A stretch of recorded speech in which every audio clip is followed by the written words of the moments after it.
Sejam todos muito bem-vindos ao nosso primeiro estudo de 2022. Bom demais estarmos juntos aqui. Feliz de ter todos vocês, você que está aqui ao vivo com a gente, e você que está acompanhando agora pelas plataformas digitais, seja no YouTube, seja no Spotify, enfim, no Deezer, onde essa linha do tempo da internet chegar. Eu quero chamar aqui para essa primeira aula do ano um pastor que é nosso amigo, nosso conselheiro, ele é um servo de Deus, meu professor, corintiano, pescador, gente boa, e eu quero convidar ele já para começar esse tempo aqui, pastor Marcos Garcia. Pastorzão, bem-vindo, bom demais ter o senhor aqui junto com a gente. Fica à vontade. Amém. Depois de todo esse carinho, não vou falar mais nada para não atrapalhar, entendeu? Vamos deixar assim. Quero saudar ao pastor Diego, que hoje é o nosso anfitrião, está nos acolhendo. Pastor Ferreira, também a pastora Mara. Eu não sei se o pastor Soeiro está com a gente, eu não vou conseguir ler todos os nomes que estão participando, mas a minha saudação, já a equipe pastoral da DAI, né? Para mim é uma família, é minha casa, pessoas que eu amo, e me sinto honrado e privilegiado de poder estar com vocês neste primeiro encontro e nesta primeira noite para dividir com vocês a palavra do nosso Deus. Uma primeira boa notícia é que o Diego está bem do coração, né? Eu fiz uma brincadeira com ele no áudio, ele assustou, né? Porque ele me mandou todo um áudio, pastor, vai ser, mas de que estudo você está falando? Quando vai ser? Né? Aí disse que a Cacá também parou do lado, eu falei, que é isso, né? Mas não, estamos juntos, uma alegria, um privilégio, né? Poder dividir com vocês a palavra do nosso Deus e nesse tema, né? Que é Pai, Filho e Espírito Santo, né? Esse é um texto que foi recomendado, eu acho que depois o Diego vai partilhar com vocês. Há também um material que foi preparado e vocês vão ter acesso a isso também, né? Esse material que é sobre o que eu vou trabalhar com vocês nesta noite, né? O Diego disse que eu não posso me alongar muito, não posso gastar mais do que 3 horas com vocês nessa noite, então eu vou tentar ser bastante objetivo nestas próximas 3 horas. Gente, estou só brincando, não sai não, tá bom? Vamos só, vamos caminhar juntos aí. A primeira coisa que eu quero dividir com vocês nesta noite... Pastor, pode perdão, falar. deixa eu só abrir o slide aqui, que eu me esqueci, tá bom? Tranquilo, o que for, fique em paz aí. E uma coisa importante, né? Eu já falei isso com o Diego, eu não vou prestar atenção no chat enquanto eu estiver falando. Então, se alguém tiver alguma pergunta, alguma coisa, o Diego vai me chamar, né? E ele vai dizer... Então, ele vai estar acompanhando também o chat para a gente focar aqui nessa questão da palavra, né? Então, a primeira coisa que eu quero trazer para nós nesta noite é sobre o terreno fértil. E a ideia, né, da parábola do semeador, do terreno que é, por exemplo, né, ele cai à margem, o rochoso, o espinho, e a terra fértil, na tradução do texto, né, da parábola do semeador, é onde a palavra frutifica. Então, a primeira coisa é a gente tornar o nosso coração um coração fértil, né? E uma das coisas importantes, eu não sei quantas pessoas estão conectadas com a gente agora, né? Eu acho que em termos de dispositivos, são 160 dispositivos, mas tem casa que tem 2 pessoas ou 3 pessoas, né? Então, eu não sei quantas pessoas estão conectadas com a gente, mas a primeira coisa que eu queria que você exercitasse comigo é que a palavra de Deus, ela é para a sua vida nessa noite. E depois você pode dar um testemunho daquilo que significa esta noite para você. Nós temos uma tendência a achar que a palavra é sempre para quem não está aqui. A palavra é sempre para alguma pessoa que não está no estudo. Ai, que pena que tal pessoa não está ouvindo isso. Então, a primeira coisa para a gente preparar o nosso coração é entender e admitir que a palavra de Deus é para nós que estamos aqui nesta noite. Essa palavra vai ser para alguém que vai assistir depois. Amém, glória a Deus por isso. A tecnologia permite isso.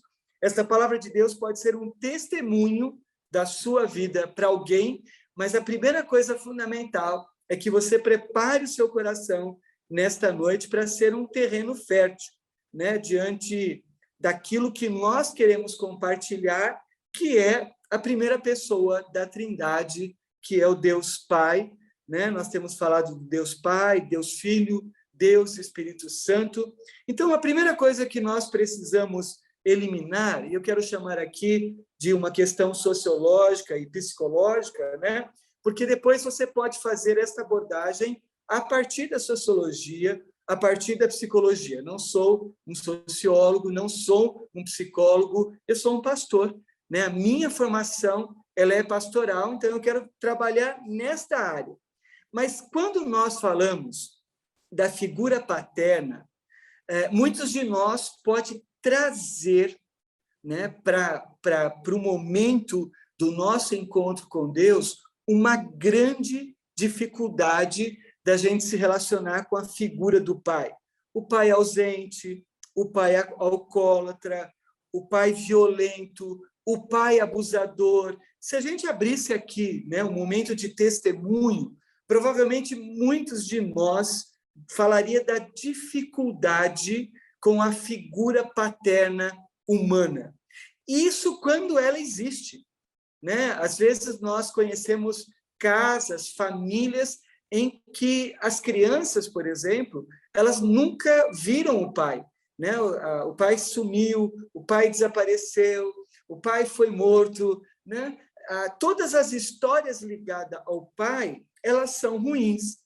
E quando eu não elaboro isso, né? Essa questão emocional, essa questão até mesmo sociológica, quando eu tenho uma tentação, ou eu posso transferir para Deus a minha grande dificuldade de lidar com o pai.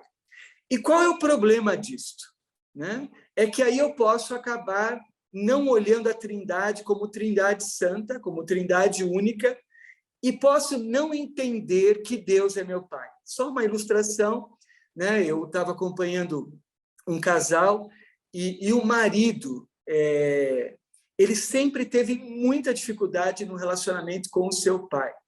Mas quando o pai morreu, e foi uma enfermidade repentina, um câncer que se estabeleceu, eu acho que entre o diagnóstico e a morte não deu 1 ano, ele projetou toda a ira dele em Deus como pai, porque o pai nunca foi bom, porque quando ele começou a gostar do pai, o pai morreu. Na verdade, não é nada disso, né? Ele se aproximou do pai na enfermidade, não sei nem se ele passou a gostar do pai dele, mas ele transferiu para Deus uma grande dificuldade de lidar com o pai. Então, a primeira coisa que eu quero convidar você nesta noite, a colocar o seu coração e dizer assim: eu quero ouvir mais do meu Pai eterno, né? Eu não quero, nesta noite, pensar só no meu Pai terreno, naquilo que ele fez ou que ele não fez, mas eu quero conhecer um pouco mais o meu Pai eterno. A segunda colocação para nós, nesta noite, é sobre a questão que eu vou chamar aqui de eclesiologia, ou a questão da igreja, né? A igreja reconhece a Trindade. Só que hoje nós estamos vivendo também 2 vetores desafiadores. O primeiro deles é o que eu chamo de um neocionismo, ou uma volta ao templo de Sião, mas não é o templo, casa de Deus, mas aos ritos, ao sacerdócio judaico. E aí você encontra algumas igrejas, alguns altares, que têm muito mais símbolos do Antigo Testamento do que a cruz de Cristo. E aí, qual é o problema disto? É voltar ao rito, é voltar a uma religiosidade de sacrifício, e às vezes uma religião que até explora isso, né? Então, o meu relacionamento com Deus é, de novo, um relacionamento do qual eu tenho que pagar sacrifício, eu tenho que pagar holocausto, ao invés de ser um relacionamento da graça, é um relacionamento pautado no sacrifício. E aí, ao invés de me relacionar com amor com o meu pai, eu me relaciono com o medo do meu pai, porque se eu não fizer alguma coisa que ele espera que eu faça, ele vai me castigar. Essa é a ideia da teologia, né, mais centrada no Antigo Testamento, a teologia mais rabínica, né, de um Deus que muitas vezes estava muito mais pronto a castigar do que a agraciar. Por isso, talvez a grande dificuldade do sacerdócio judaico de aceitar a mensagem de Jesus, em especial de dizer que nós seríamos, então, o templo do Espírito Santo. Então, a segunda questão nesta noite é a gente tomar cuidado para não voltar, quando a gente pensa no Pai, o Pai no sentido da religiosidade do Antigo Testamento. O Pai no sentido da gente olhar e dizer assim, não, se eu não fizer, Deus vai me castigar. Este ano eu estou iniciando aí o meu 40º ano de ministério, né? Então, são 40 anos de pastoreio. E nessa caminhada, eu me lembro que muitas vezes eu ouvi algumas pregações de pastores mais antigos, quando a receita da igreja tinha uma queda, e eles diziam assim, né? Quem não dá o dízimo, gasta na farmácia, gasta na funelaria, né? Gasta... Cara, assim, gente, não tem nenhuma base bíblica, teológica para isso, né? Mas é aquela coisa da gente voltar ao ritual do Antigo Testamento, do sacrifício do holocausto. Jesus vai ser contra isso, né? Ele vai bater de frente com a estrutura do templo judaico, né? E aí, de repente, você vai descobrir, né, estas questões que vão acontecer. E o terceiro aspecto, para a gente, então, limpar aqui o nosso coração, é o fato de que a gente diz hoje que a nossa igreja ela é cristocêntrica, só que nós trabalhamos somente a figura do Espírito Santo. Eu falo com o Espírito Santo, eu converso com o Espírito Santo, é o Espírito Santo, só que como se ele fosse uma pessoa alheia à Trindade. Algumas pessoas chegam até a dividir, né? Deus é no Antigo Testamento, Jesus no Novo Testamento, e hoje nós nos relacionamos só com o Espírito Santo. Mas para que a gente possa viver essa experiência, você tem que voltar à origem de todas as coisas. No princípio era Deus, o Verbo estava com Deus, no princípio o Espírito pairava sobre as águas, ou seja, sempre foi a Trindade. Sempre foi o Deus Pai, Deus Filho e Deus Espírito Santo. E eu não posso dividir este relacionamento, né? O Espírito Santo intercede por mim, né, com gemidos inexprimíveis, mas eu oro ao Pai em nome de Jesus. É o Espírito Santo que me convence do pecado, da justiça e do juízo, mas é o Pai que me limpa quando eu confesso os meus pecados. Então, esse é começar a preparar o nosso terreno para nós nesta noite. Então, qual é o nosso grande desafio? É entender o Pai no contexto da fé cristã nessa sociedade que nós chamamos pós-moderna, com todas as formas de expressões religiosas. Só para dar mais um exemplo para vocês, e aí a gente volta para o texto bíblico, né? Hoje, para mim, nós temos um verbo novo que se chama dizimar, né? Não sei se os pastores aí na DAI às vezes usam essa expressão, né? Mas dizimar para mim era quando você acabava com todo mundo. Só que hoje, né, um fenômeno até do neopentecostalismo, nós passamos a usar o dizimar como um verbo. E é mais ou menos assim. Eu entro na igreja, dou o meu dízimo, fiz a minha parte, agora é com Deus, né? É disso que eu estou falando, né? Quando nós vamos olhar para o Deus Pai, Deus Filho, Deus Espírito Santo, nós precisamos, então, trazer para nós esta figura tão importante que é o nosso Pai Celeste. Diego, até aqui ok, pastor Rodrigo Ferreira, até aqui ok, posso seguir? Posso Sensacional, caminhar? pastor. Sensacional. Posso? Então, vamos lá. Primeiro, vamos olhar para o Evangelho de João. Né? Eu quero recomendar a você, gaste tempo com a leitura da Bíblia, né? Gaste tempo estudando a Bíblia, leia, né? Em especial o Evangelho de João. Em primeiro lugar, é que João é diferente dos evangelhos sinóticos, Mateus, Marcos e Lucas. João, ele vai ser escrito depois destes 3 evangelhos. O primeiro evangelho a ser escrito é Marcos, depois você vai ter Mateus, Lucas, já um texto refinado em termos de original, no grego, e refinado em termos de pesquisa. E, por último, você tem, então, o Evangelho de João, que vai, né, trazer a base, que, claro, é dos evangelhos sinóticos. Ele vai trazer uma experiência dele, da parte dele com Deus, e, a partir daí, então, você vai poder descobrir a importância deste processo. Segundo, é a questão da identificação do Pai na comunidade judaica. Você vai lembrar que, para os judeus, é uma heresia Jesus ser o Filho de Deus. É uma heresia Jesus ser o Filho do Pai. Ele vai ser, então, depois, no momento questionado, como dizes tu ser o Filho de Deus? Porque, para a comunidade judaica, especialmente rabínica, Deus morava em Sião, Deus morava em Jerusalém, né? E jamais o filho dele viria ao mundo. Tanto que, até hoje, né, você tem uma expectativa na comunidade judaica da vinda do Messias.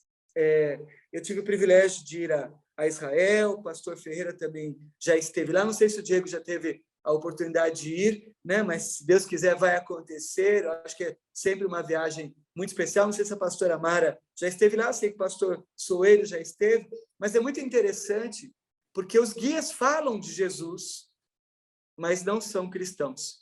A grande maioria dos guias não são convertidos, né? Então, eles falam de Jesus, mas, no fundo, eles esperam o Messias. E uma outra questão importante é a dificuldade dos próprios discípulos de entender Jesus, né? E, através de Jesus, o próprio Pai, né? Tanto que há uma conversa muito bonita lá no Evangelho de João, no capítulo 14, quando Jesus diz que ele vai para o Pai, Tomé diz assim: mostra-nos o Pai. Né? Filipe diz: mostra-nos o Pai. Tomé diz assim: para onde você vai? Né? Quem é o caminho? Qual é o caminho? Então, quando nós olhamos para esta dificuldade, Jesus diz uma coisa tão especial, que ele diz assim: quem vê a mim, vê o Pai. Hoje, quem vê o Espírito Santo, vê Jesus e vê o Pai. Eu escrevo um texto todos os dias pela manhã, e ele começa assim: gente bonita, bom dia. E alguém me disse assim um dia: pastor, como é que você sabe que quem está recebendo essa mensagem é bonito? E eu sempre digo assim: se ele se parece com o Pai Celestial, se ela se parece com o Pai Celestial, só pode ser gente bonita. Né? Então, quando Filipe diz assim: mostra-nos o Pai, Jesus, quase com tristeza, diz isto, né? Há tanto tempo estamos juntos, como você me diz, mostra-nos o Pai. Então, quando nós olhamos para o Evangelho de Jesus, e para o Evangelho de João, e a gente olha para a figura do Pai, uma questão fundamental é que o Pai é aquele que autoriza Jesus. O Pai é aquele que dá a missão a Jesus. E aí o Espírito Santo vai autenticar esta missão nos nossos corações. Então, algumas coisas importantes sobre o Pai no Evangelho de João. A primeira delas é a narrativa do capítulo 1, que diz: o Pai e Jesus são um. O Verbo encarnado. Nunca houve outro. Né? Depois você vai encontrar, a partir do capítulo 2 até o capítulo 4, os milagres de Jesus. né? E ele vai fazer estes milagres em nome, perdão, em nome do Pai. Ele vai trazer, por exemplo, Caná da Galileia, ele vai trazer a multiplicação dos pães, ele vai realizar milagres, né? Se você olhar capítulo 3, né, o versículo 35 e 36 diz assim: o Pai ama o Filho e todas as coisas tem confiado em suas mãos. Por isso, quem crê no Filho tem a vida eterna. E o que, todavia, se mantém rebelde contra o Filho, não verá vida, mas sobre ele permanece a ira de Deus, a ira do Pai. Você provavelmente saiba de cor, né, o texto de João 3, 16 e 17. Né? Um texto que diz lá, né? Porque Deus amou o mundo de tal maneira, é tão interessante que João não tem uma palavra para descrever o amor do Pai, mas quando ele diz, porque Deus amou o mundo de tal maneira, deu seu Filho, essa natureza do Pai que ama, e que ama de tal maneira. E se vocês me permitem dizer aqui, né, quando nós passamos pela paternidade, quando nós passamos pela maternidade, nós entendemos melhor o amor de Deus. É muito interessante, porque quando você vive essa experiência, quando você passa por essa experiência, porque nós dizemos, né, que nós amamos o nosso cônjuge, a nossa esposa, o nosso marido, mas é muito interessante quando os nossos filhos adoecem. Uma das nossas orações, às vezes, é: Senhor, eu prefiro ficar doente no lugar dele. Se nós que somos limitados amamos assim os nossos filhos, imagine o nosso Deus. Por isso João diz, de tal maneira ele amou. Né? E aí no capítulo 5, a partir do versículo 19, se você puder acompanhar aí, né? Capítulo 5, 19, diz assim: então lhes falou Jesus, em verdade vos digo, que o filho nada pode fazer por si mesmo, senão somente aquilo que veio fazer, que vir o Pai fazer. Porque tudo que este fizer, o Filho também o faz, porque o Pai ama o Filho e lhe mostra tudo que faz, a maioria das obras que ele fará. Então, uma das coisas fundamentais é este relacionamento do Filho o tempo todo mostrando o Pai. E depois, a partir do capítulo 14, ele vai preparar, quando ele volta para o Pai, ele vai, então, deixar o Espírito Santo. Né? No capítulo 8, nós vamos encontrar, então, aí Jesus dizendo que é a luz do mundo, mas, em especial, olha só, versículo de número 19. João 8, versículo 19. Então, eles responderam, onde está o teu Pai? Respondeu Jesus, não me conheceis a mim e nem a meu Pai. Se conheceis a mim, também conhecereis o Pai. Proferiu estas palavras no lugar do gasofilaço, quando ensinava no templo. E ninguém prendeu, porque ainda não era chegada a sua hora. Né? Então, quando nós caminhamos aí pela palavra, quando nós caminhamos no Evangelho de João, uma das coisas mais importantes é se nós estamos conseguindo reconhecer o Pai na ação do Espírito Santo, na pessoa do Filho, né? Mas o Pai que é o Criador de todas as coisas e Ele nos ama. João, capítulo 10, você vai encontrar, né, nos versículos 30 e 31, uma expressão muito bonita, né? João 10, nós conhecemos quando ele fala sobre o propósito dele, de que ele veio para trazer vida e vida abundante. Ele faz um comparativo, né? E diz do mercenário, mas no versículo 30 e 31 ele diz assim: eu e o Pai somos um. Novamente pegaram os judeus em pedras para atirar nele. Olha só, né? A irritabilidade dos judeus quando Jesus fala do Pai. Mas hoje, nossa tarefa, o nosso maior desafio, ou a minha maior preocupação é, de fato, nós reconhecermos a figura do Pai.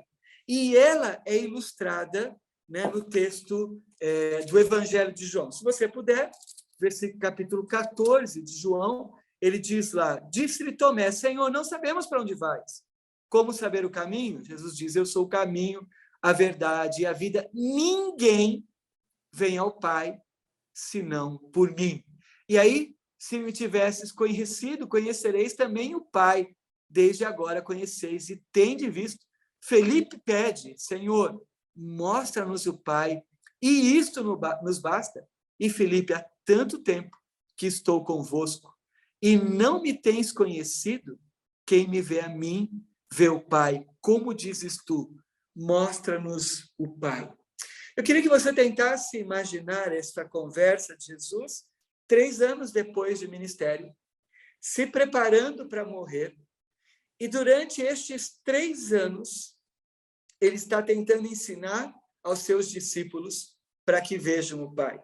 Se você voltar a João capítulo 11, na ressurreição de Lázaro, no momento que Jesus ora pela ressurreição de Lázaro, ele diz assim, Pai, eu sei que você me ouve, mas eu falei isso para que eles possam crer. Ou seja, em todo tempo, e em todo o ministério de Jesus, em nenhum momento ele pensou em dividir a casa. O Espírito, ele e o Pai. E hoje o nosso maior apelo é que você possa resgatar a importância, né, deste Deus Pai na sua vida. Às vezes nós estamos como Tomé, né, querendo que Jesus mostre o caminho. E aí Jesus diz, Tomé, eu sou o caminho. Filhão, onde é que eu falhei com você? Né? Pensa, né?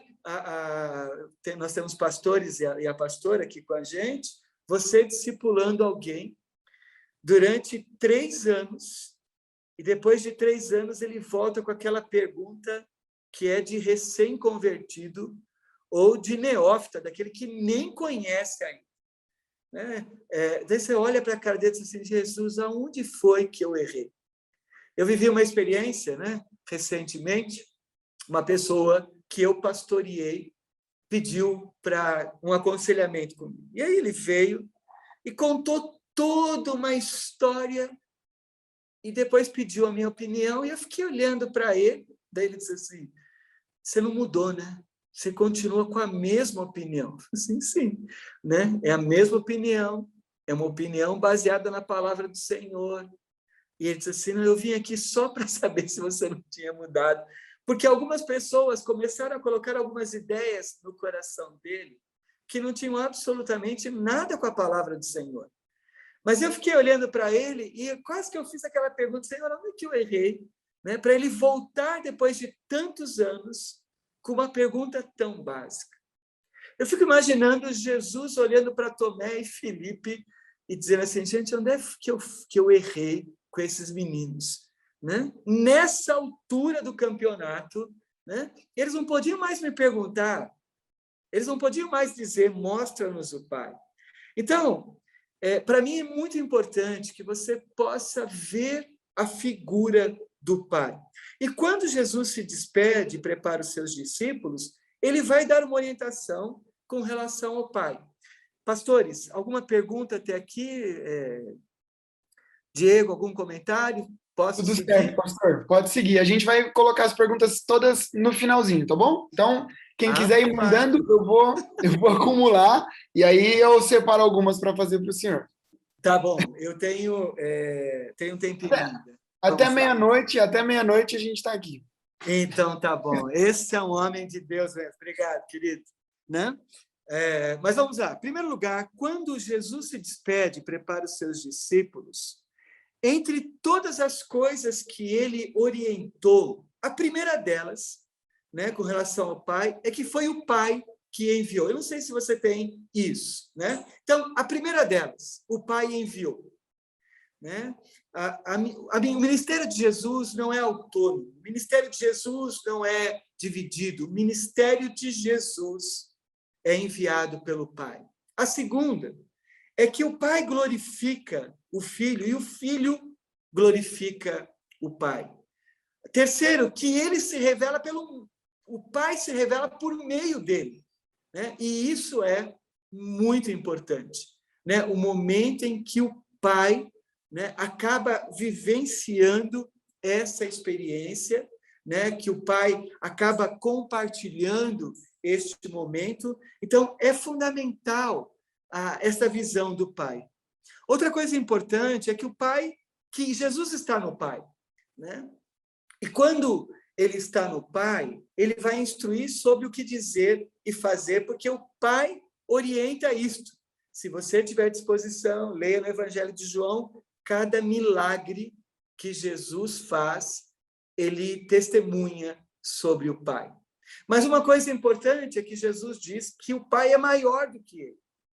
O Pai é o Criador de todas as coisas, né? O Pai é aquele que vem ao nosso encontro e que age sobre as nossas vidas. O Pai é que ama, e ama de tal maneira que entrega a Jesus uma missão. Qual é a missão de Jesus? Salvar os filhos do Pai. Na linguagem paulina, você vai encontrar que nós nos tornamos em Cristo co-herdeiros do Pai. Ou seja, ele entrega as pessoas. E lá em João, capítulo 17, que ele é um com o Pai. E ele diz assim, é importante que nós sejamos um para que o mundo creia, assim como eu sou um no Pai. Então, a primeira coisa importante que Jesus traz para nós é essa dimensão, é esta beleza do relacionamento com o Pai. Mas também, quando Jesus prepara, né, ele diz assim para nós crentes, que há espaço suficiente na casa do Pai. E isso é uma coisa muito importante. João 14 diz isso, né? Vou para o Pai, mas vou preparar-vos lugar, porque na casa do meu Pai há muitos lugares. Gente, quando nós conhecemos alguém, quando nós desejamos ter alguém com a gente, é muito interessante, porque há uma diferença da visita que fica na sala e da visita que é íntima e vai para a nossa cozinha. Né? Eu estou falando isso especialmente como pastor, e pastoreei no interior muitos anos. Cara, se você fosse na casa de alguém no interior e ficasse na sala, podia saber que estava com um problema com aquela ovelha. Porque quando você chegava, a primeira coisa que você dizia, pastor, vamos lá na cozinha tomar um café. E na cozinha, tudo rolava. Jesus está dizendo assim, vou voltar para o Pai, mas na casa do meu Pai tem um lugar para você. É por isso que eu vim ao mundo. Na casa do meu Pai tem um lugar para a sua eternidade. Por isso que Jesus veio ao mundo para dar vida abundante aqui na terra, mas vida eterna na presença do Pai. Jesus vai enviar o Paráclito, que é o Espírito Santo, o Consolador. Jesus vai nos amar. Ele diz que o Espírito Santo vai ficar conosco, mas o próprio Jesus diz que ele podará os ramos para que a gente frutifique. E há uma interpretação equivocada do original deste texto, né? Porque a gente fala que ele vai cortar. E a palavra, na verdade, grega, no original, é levantar e limpar para produzir mais frutos ainda. Mas essa é uma ação de Deus na pessoa de Jesus e que acontece hoje pelo Espírito Santo. O texto diz que ele vai conceder a nós um Espírito Santo que o mundo não conhece, que o mundo não vê, mas quem tem o Espírito Santo, diz lá o texto, deixo-vos a minha paz vos dou, não como o mundo a dá. Ou seja, a paz que o Senhor nos oferece é uma paz a partir do Pai. E este Espírito Santo nos protegerá do maligno e ele vai nos ajudar, né, e nos capacitar para sermos uns. Essa citação, ela vem, então, justamente do texto, né, do Pai, Filho e Espírito Santo, nas páginas 90 e 91. Em João 17, se você puder aí acompanhar a leitura, né? João 17 diz assim: tendo Jesus falado estas coisas, levantou os olhos do céu e disse: Pai, é chegada a minha hora. Glorifica teu filho, para que o filho te glorifique a ti. Presta atenção. Tendo Jesus falado essas coisas, levantou os olhos e disse: Pai, é chegada a hora. Glorifica o teu filho, para que o teu filho glorifique a ti.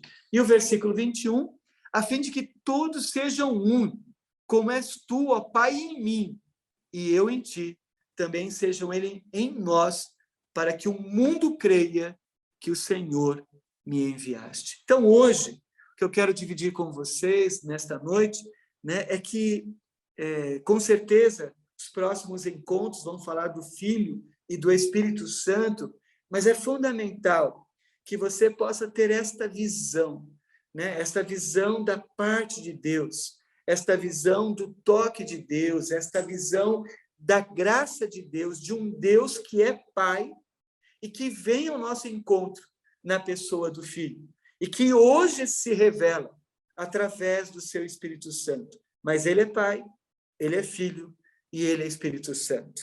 Que Deus abençoe a vida de vocês, e agora nós podemos responder aí, se tiver alguma pergunta. Pastor, que aula, hein, meu? Nossa, minha cabeça tá fritando aqui. Temos algumas perguntas aqui no chat. Pastor Ferreira, quer fazer algum comentário antes de entrar nas perguntas? Fique à vontade. Pastor Marcos, mais uma vez, muito obrigado por essa noite tão especial. E tudo aquilo que o senhor disse, essa figura que a gente pode trazer do pai é a questão da adoção. Este pai que ele decide ampliar a família. Ele decide buscar aqueles filhos que estavam longe, agora estão perto. E quando a gente fala da palavra adoção, isso constrange a gente, porque a gente chega naquelas casas que pegam as crianças, aqueles abrigos, e a gente vê o rostinho daquelas crianças, a gente imagina o que eles passaram para poder estar lá, né? E a Bíblia diz, até uma mãe esquecer do teu filho, mas o Deus na condição de pai, ele decide ampliar a casa, e ele adota filhos rebeldes, ele adota filhos que não são, obviamente não são de sangue, isso é já até óbvio, e a casa se expande. Então, esta figura deste pai que adota, que para mim é o que chama muito atenção. Aonde nós estaríamos, né, se o jambuzeiro bravo não fosse enxertado na videira, se ele não fizesse um puxadinho na casa dele, onde a casa é muito ampla, tem lugar para todo mundo, como ele diz lá em João 14. Então, isso é só uma pincelada em tudo aquilo que o senhor disse. Essa figura desse pai que adota, me sinto muito feliz por ser pertencente a essa família. Deus abençoe. E essa relação é importante, né, pastor Ferreira? Porque Jesus é o maior adotivo da história, né? É o mais ilustre adotivo, porque José vai adotá-lo, né? José vai cuidar, vai educá-lo. Então, essa troca, né, que eu acho assim fantástica, porque Deus tentou, né? Eu digo assim, através dos mandamentos, mas os homens não cumpriram os mandamentos. Deus envia os profetas, os homens não obedecem aos profetas, e então Deus envia o próprio Filho. Mas ele diz assim, qual é a maneira, né? Então, eu vou adotar esse mundo, mas o meu filho vai ser adotado. Ele precisa de uma casa, de uma família, e José vai educar, tanto que alguém diz assim, não é Jesus o filho do carpinteiro? Quer dizer, Jesus aprendeu o ofício da carpintaria, né? Quem gosta de filme, de cinema, vai lembrar do Indiana Jones, né? Na hora de escolher o cálice sagrado, e aí o cara diz assim, escolheu bem, um cálice de carpinteiro, né? Então, essa troca que tem que chegar a nós hoje, né? Às vezes nós colocamos tantas imposições que a criança nunca vai ser adotada, se nós olharmos para a sociedade civil hoje, mas de igual forma a igreja às vezes coloca tantas entraves que nós não conseguimos ser adotados pelo Pai através do Filho. Isso é para nossa reflexão aí. Fala, Diego, desculpa. Sim, pastor, só mais um detalhe. Desculpa, Diego. Aquele diálogo de Jesus com a samaritana no poço, digo na questão da etnia, né? A questão da distância que havia do samaritano, e toda aquela conversa foi uma conversa de um filho mostrando o pai. Não é questão do monte, não importa, mudou, não tem esse negócio de pedigree mais, não, é através do filho que eu vou te mostrar o pai. Então, é muito bonito isso. É lindo, lindo demais. Um comentário, né, ouvindo vocês, essa questão da adoção de filhos rebeldes, como o pastor Ferreira falou, ela é contracultural, né? Ninguém quer adotar um filho rebelde. E talvez esse seja o problema de tantas dificuldades que muitos cristãos colocam para que outras pessoas cheguem até o Pai. Porque a gente quer pessoas que sejam parecidas com a gente, como se nós fôssemos bons, né? Então, quando alguém é um pouco diferente, tem mais problemas ou problemas diferentes dos nossos, aí a gente não quer na família. A gente fala assim, não, esse aí, não sei se esse dá. Não. Será que Pedro entra na família? Não? O cara tá com a faca no bolso, qualquer coisinha o cara já explode. Será que ele tá pronto para ser filho do mesmo pai que eu? Eu acho que tem um problema cultural aí, né? Uhum. Eu acho até que talvez com muita sorte algum palmeirense vai para o céu, né? Porque Jesus falou assim, ó, seda fiel até a morte, entendeu? Então, ele foi corintiano, né? Então, brincadeira aí, gente, né? Eu brinco com o pessoal que nem Jesus gostou dos porcos, tem um episódio lá, mas não é essa conversa de hoje não, que eles estão quase se chegando no tempo mundial. Vamos ver se eles vão conseguir. Vamos lá, alguma pergunta, Diego? Algum comentário? Tem, pastor, olha só. O Carlos perguntou aqui, todas essas dúvidas e questionamentos dos apóstolos, mesmo porque são seres humanos, é de que existe falta de fé neles naquele momento? As dúvidas, talvez, de acordo com de quem é o Pai, para onde Jesus está indo, né? Como que pode ver o Pai olhando para Jesus? O senhor acredita que, então, faltava um pouco de fé neles? Então, eu acho que, Carlos, e para todos nós aqui, né?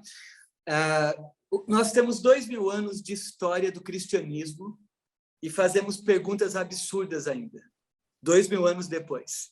Nós temos Bíblia, qualquer um de nós, né, tem quantas Bíblias quiser, né? Se você entrar num aplicativo de Bíblia, você baixa quantas traduções você quiser. E 2000 anos depois, ainda a gente se pega discutindo algumas questões. Você imagina, né, aquelas pessoas, e talvez a importância não era uma falta de fé, mas a falta da experiência mais profunda com Deus, e que eu entendo que vai se concretizar no Pentecostes, e aí já é o assunto do terceiro estudo bíblico, né? A questão do Espírito Santo, mas que vai acontecer na questão do Pentecostes, em que a obra vai ser completa. Então, nós pegamos um Pedro, né, que é rude, um Pedro que é agressivo, mas que vai se tornar o líder da igreja cristã depois do Pentecostes, né? Um Pedro que, para mim, expressa lealdade quando ele parte para cima, né? Por exemplo, do guarda para tentar proteger Jesus, né? E Jesus para tudo e diz, não, Pedro, não é isso ainda. Então, que nem eu falo assim, gente, o pessoal sempre fala mal de Tomé, que ele pediu para tocar na ferida de Jesus. Mas quantas pessoas hoje não querem ver um milagre para crer? Eu só creio se eu ver um milagre, né? Gente, o milagre, ele existe, desculpa a expressão, mas é para o neófito. O milagre, ele existe para aquele que não conhece Deus ainda, né? Hoje, eu creio em Deus por aquilo que ele é e não pelo que ele faz. Né? Então, assim, o meu relacionamento com Deus, hoje eu estava conversando com a minha secretária aqui, a gente estava falando de alguns temas aqui, e um deles eu disse para assim, algumas questões hoje não fazem a menor diferença na minha vida, né? Quem escreveu, para quem escreveu, a mensagem salvífica de Jesus para mim, hoje é a maior realidade da minha vida. Então, quando o Carlos faz essa pergunta, não é uma questão de falta de fé. Agora, o próprio Evangelho responde a isso. Quando o pai leva o filho para os discípulos expulsar o demônio, os discípulos não conseguem, e aí eles dizem assim para Jesus, ele diz para Jesus, se puder fazer alguma coisa, e a Jesus diz, se eu posso, e aí o pai diz, ajuda-me na minha falta de fé. Né? Ou seja, nós temos que orar até quando a gente está sem fé. Eu tenho falado para as pessoas, vá à igreja mesmo sem vontade. Eu sou pastor de uma igreja que tem 300 anos de história, que é o movimento metodista, que começa com John Wesley indo numa reunião de oração sem vontade. E naquela reunião, ele tem o seu coração estranhamente aquecido. Né? Então, uma palavra que eu digo assim, ore ao Senhor. Pastor, mas eu não creio. Ore ao Senhor. O Espírito intercede por você. Ore ao Senhor, aumenta a minha fé. Né? Mas o que acontece com os discípulos ali é o momento, né? E talvez até da nossa negação. Né? Quando a gente está perto de alguém que a gente ama, e a gente recebe um diagnóstico, né, que é um paciente terminal, a gente às vezes nega isso, né? Eu fui visitar uma pessoa e ela recebeu um diagnóstico terminal, e quando eu cheguei no hospital, toda a família dela estava lá, e ela disse assim, pastor, eu vou morrer. E aí as pessoas disseram, não, você não vai morrer. Eu disse assim, ó, todo mundo vai morrer, filho. Todo mundo vai morrer, a menos que Jesus volte hoje. Mas você quer falar sobre a morte? E daí ela começou a falar sobre o que ela estava sentindo. Gente, nós temos, isso se chama, no estudo, a tanatologia, né, que é o estudo da morte, ela faz parte da nossa formação pastoral. Né? Só que a gente nega isso. Né? Eu não quero ouvir falar sobre isso. Né? O próprio Pedro uma hora disse assim, não, Jesus, você não pode fazer isso. O Pedro que diz que tu és o Cristo, depois disso, você não pode. E Jesus diz, Pedro, vai de retro. Né? Então, só para a gente pensar nesse processo. Então, eu não atribuo falta de fé. Né? Eu atribuo a experiência de maturidade. E aí vamos trazendo para os nossos dias maturidade espiritual. Né? A cada dia, nós vamos amadurecendo na nossa fé. Não sei se eu respondi ao Carlos. Boa, pastor, boa. Bom demais. Mais uma pergunta aqui, ó, do Júnior. Vou dar uma resumida aqui. Ele comenta sobre essa cultura judaizante que algumas igrejas vão trazendo, que falam sobre esse Deus que é vingativo, que é punitivo, né? Isso acaba afastando as pessoas do evangelho. Como que, na sua opinião, a gente consegue despertar os nossos familiares, os nossos amigos e tirar eles, entre aspas, né? Tirá-los dessa visão distorcida, trazendo eles para essa realidade desse pai que Jesus apresenta? Bom, vocês que estudaram comigo já ouviram essa frase muitas vezes, mas nós somos o único Cristo que o mundo pode ver. Então, não fale de Jesus. Viva Jesus. Se precisar, você fala alguma coisa. Mas é fundamental que as pessoas vejam Jesus na sua vida. Essas pessoas têm vendido a igreja. Têm vendido a graça, têm negociado o milagre. E não adianta você tentar discutir. Na verdade, nosso papel não é falar mal de ninguém. O nosso papel é falar de Jesus. O evangelho é simples. Jesus é simples. O caminho para o Pai é simples. Então, nós temos que viver isso de forma simples. A igreja complica, né? Mas o evangelho é simples. Então, a melhor maneira, acho que é Júnior, né, que fez essa pergunta, a melhor maneira é você viver o evangelho, de maneira que as pessoas olhem para a sua vida e vejam Jesus na sua vida, né? Sem você falar nada. Né? E aí eles vão entender o conceito da graça, vão entender o conceito do perdão, vão entender o conceito de um Deus que nos amou de tal maneira, né? E a melhor maneira de mostrar isto é a graça, né? Porque é muito interessante, aqui mereceria um outro estudo, né? Aí fica uma sugestão para o futuro de vocês aí, né? Mas essa questão do medo, o medo sempre foi uma arma muito forte da igreja, não de Jesus, mas da igreja. A Igreja Católica usou a questão do medo e criou o purgatório. A Umbanda, a Quimbanda, né? As religiões afros trabalharam sempre a questão do medo da maldição. E hoje, alguns grupos religiosos que se dizem evangélicos, eles usam o medo como instrumento.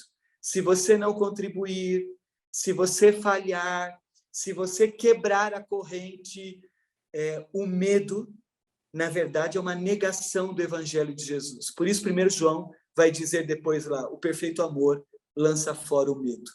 Quem conhece o Pai, conhece um amor de tal maneira, a melhor maneira da gente tirar as pessoas deste caminho é viver Jesus. Show, pastor. A última pergunta aqui, para a gente fechar, é da Juliana. Vou dar uma resumida aqui também. Ela fala sobre um tio dela que sempre foi cristão, infelizmente acabou se afastando, e muitas vezes ele acaba duvidando do posto de Jesus como filho, né, desse pai que a gente falou até aqui. Ele acaba se apegando a um texto que está lá em Isaías 42, de que Deus não divide a glória dele com ninguém. E aí a dúvida ela é como que ela pode demonstrar para ele que essa relação de Jesus com o Pai, né, e com o Espírito, ela é real. Eu sei que mereceria uma outra aula, né, um outro estudo, uma outra aula. Mas eu acho que a questão que a Juliana traz para a gente, ela é muito interessante. Primeiro, né, quando alguém casqueta com uma coisa, a única maneira dela mudar é se ela tiver disposição para mudar. Então, não adianta todo esforço racional. Então, a primeira coisa fundamental é orar, né? Mas a resposta do texto, o texto de Isaías está perfeito. Deus não divide a glória dele com ninguém. Mas porque Deus é Pai, Filho e Espírito Santo. Nenhum dos três divide a glória com ninguém, né? Mas para isso, então ela pode até usar o estudo dessa noite, quando Jesus diz, eu e o Pai somos um. Não está dividido. É a mesma glória, né? É o Pai, é o Filho que glorifica o Pai, é o Espírito que nos convence dessa obra. Então, o texto de Isaías não se você fizer uma exegese do texto, ele está perfeito. Deus não divide a glória dele com ninguém, né? Por quê? Porque ele, o Pai e o Filho são um, né? É a mesma glória, é o mesmo Pai, Filho e Espírito Santo, né? Então, eles caminham juntos. E um testifica do outro. O momento talvez seja diferente. O momento do relacionamento do Antigo Testamento, o momento do relacionamento do Novo Testamento e o momento do relacionamento da igreja hoje, né? Porém, a glória é a mesma e é indivisível, como o Pai, Filho e Espírito Santo são indivisíveis. Eu acho que eu não sei se eu respondi a Juliana. Perfeito, perfeito, pastor. E acho que até o senhor respondeu uma outra pergunta que chegou, e aí a gente encerra aqui, porque a gente já está no horário, sobre essa questão de uma hierarquia entre o Pai, o Filho e o Espírito, né? Não há um maior do que o outro, né? Não há uma glória maior para o Pai, uma glória menor para o Filho e uma menor para o Espírito, né? Porque tem gente que coloca nessa escada, né? Coloca como se o Pai fosse o maior de todos e o Espírito o menor de todos, mas não, eles são um, iguais em poder, iguais em glória, a glória é a mesma, né? Então... E eles estavam juntos, aí vai a Gênesis, né? No princípio era o verbo, né? No princípio o Espírito pairava sobre as águas, né? Estava lá, depois João 1, no princípio o verbo estava com Deus, o verbo era o próprio Deus. Então, eles sempre estiveram juntos, com papéis diferentes. A minha maior preocupação, pastor Diego, e o nosso maior desafio hoje é que a gente não divida a Trindade, né? Que a gente não setorize a Trindade, né? Por isso eu comecei dizendo assim, a gente tem que abrir o nosso coração para descobrir o amor do nosso Pai eterno, né? Mesmo que o nosso Pai, e eu estou dizendo isso porque a história do meu pai é essa, né? Meu pai foi um homem alcoólatra, meu pai perdeu tudo. Quando eu me converti, a primeira coisa que eu fiz foi pedir perdão para o meu pai, porque um dia eu desejei não ser filho dele. Mas quando eu encontro o amor de Cristo, eu descubro que eu tenho que amar o meu pai incondicionalmente, né? E esse é um processo. Hoje meu pai é convertido, graças a Deus, minha família hoje está na presença do Pai, mas uma questão fundamental é que a gente não vá nem para esse neocionismo, né? Essa volta aos símbolos judaicos, à cultura judaica, né? É tão interessante como as pessoas começam a idolatrar de novo, né?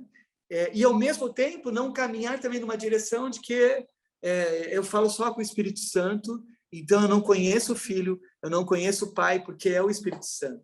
Eu acho que esse é o nosso grande desafio, né? Minha gratidão, né, por estar aí, né? Acabei de ver, pelo menos, a foto da minha pastora ajudante, a pastora Ivana é a minha pastora ajudante, a Igreja Metodista ordena mulheres, né? Então nós temos pastora ordenada, a minha esposa chama Ivana também. Deus tem um grande senso de humor, que me deu uma esposa chamada Ivana, e hoje eu tenho uma pastora que divide o trabalho chamada Ivana também. Então, às vezes, por sanidade, eu pergunto, gente, de que Ivana vocês estão falando? Pastor Ivana, boa noite, Deus abençoe, alegria ter você com a gente. Eu não sei se ela escreveu alguma coisa, mas vi só uma fotinho dela aparecendo aí. Pastor, eu quero, em nome da nossa igreja, te agradecer mais uma vez. Todas as vezes em que a gente está junto, nós somos muito, muito abençoados pelo Senhor. Aqui no college, nas suas pregações, em conferência, enfim, é realmente uma honra poder ter o Senhor junto com a gente. Eu oro para que Deus te abençoe e que essa parceria se mantenha aí por muitos e muitos anos até a volta de Jesus. Não, e vocês também têm nos abençoado, né? Você já pregou várias vezes aqui, pastor Rodrigo sempre está com a gente aqui. Esse ano eu quero trazer o Ferreira, vamos ver se ele abre a agenda dele para vir ministrar aqui na nossa igreja. Mas, gente, amo vocês, amo a Dai, a família de vocês é a minha família. Pastora Mara, se estiver com a gente, um grande beijo, Deus abençoe sua vida, uma alegria mesmo ter o privilégio de participar com vocês. Pastor Diego, você é uma inspiração, pastor Ferreira, gente, muito obrigado, me sinto honrado por estar com vocês. Amém. Pastor, deixa eu orar para a gente fechar esse tempo e tá todo mundo pedindo aqui, acaba não, vamos até às 10, vamos fazer vigília, mas é só um gostinho, essa aula fica disponível então nas plataformas digitais e semana que vem a gente segue aí com a segunda aula dessa série agora falando sobre o filho, mais um convidado especial. O pastor Diego, você em algum momento lá pede para a gente tirar uma foto e postar, eu sou muito ruim nisso. Depois você tira uma foto. Não, eu vou orar e a gente já tira uma foto para guardar esse momento. Essa coisa de eu captar a imagem e tal. Aí eu vi lá nas instruções, né? Tire uma foto e marque a gente. Falei, Deus, agora complicou. Então depois você faz esse favor. Deixa comigo, pode deixar. Esse é o tempo do pessoal arrumar o cabelo aí. O pastor Ferreira vai dar um tapinha aí no cabelo dele e vai ficar tudo certo. Deixa eu orar para a gente terminar aqui. Senhor, te damos graças. Pai, muito obrigado, porque o Senhor está entre nós. Essa é uma promessa que o Senhor fez e nós confiamos na sua promessa. Te agradecemos por esse tempo de aprendizado, tempo de proximidade, tempo de conhecer um pouco mais sobre quem o Senhor é.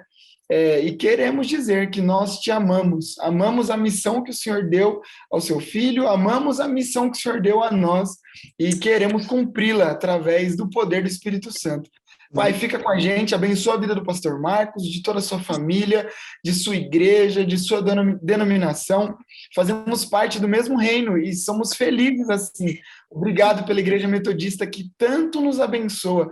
Obrigado pela vida do pastor Marcos, de toda a sua família. Te agradecemos, ó Pai. Nos dê uma noite de descanso agora, guardados pelo Senhor. É em nome de Jesus, o seu Filho, que nós oramos. Amém. Amém.